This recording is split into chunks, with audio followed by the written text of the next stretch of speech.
We have a short video today, so let's jump right in. People say a lot of annoying shit to artists, whether they're friends, family, or strangers.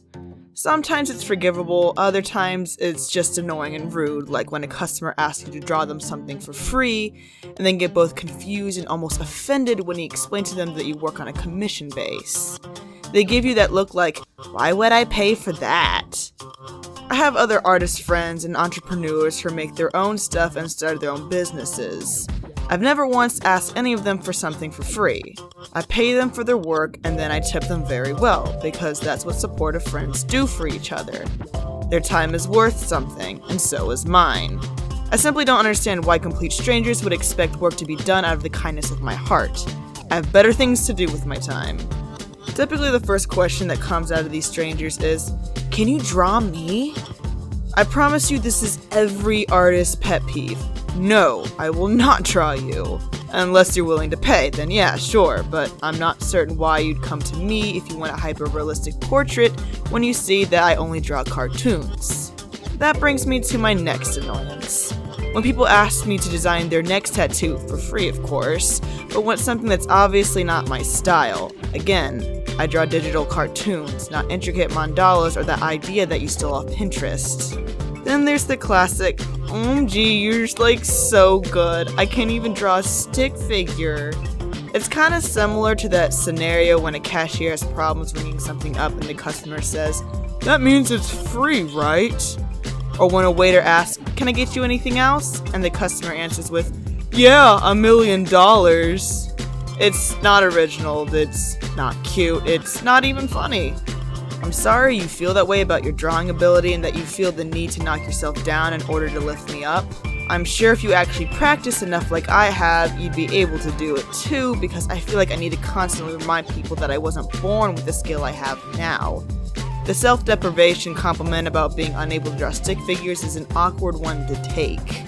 I feel like if I say thank you, I'm also agreeing that you suck ass at drawing, and I'd rather not start this awkward acquaintanceship with insults.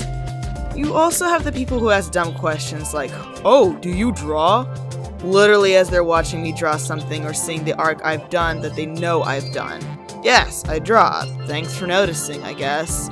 It's kind of like asking someone at Home Depot wearing an orange apron if they work at Home Depot. The answer is probably. The next one comes in many forms, but it's most commonly worded like, "I like your old style better."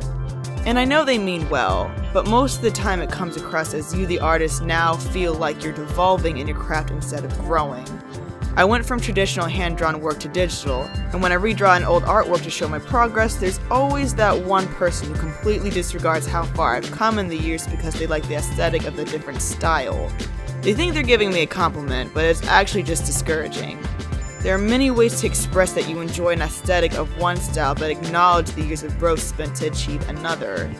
So I draw cartoons, obviously, and the style has a pretty close resemblance to something called anime, which people tend to pick up on pretty quickly if you see me sketching something.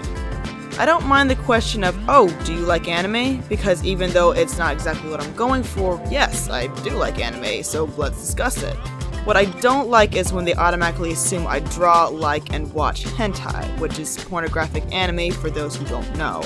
The query is usually formed in a judging tone like, "Oh, so you're like one of those weird people who like to draw cartoon people with huge boobs and dicks then, right?" First of all, sex sells, so I don't know why you would judge me even if I did. Second of all, no, but why would that be the immediate assumption when you see me drawing a perfectly innocent illustration of a character? I've had people ask me what drugs I take to make certain pieces that are particularly dark, like I can't come up with my own ideas by myself and that I need something else for inspiration. Life-altering depression is my drug, Linda. I don't need to be high on a substance to find my creativity.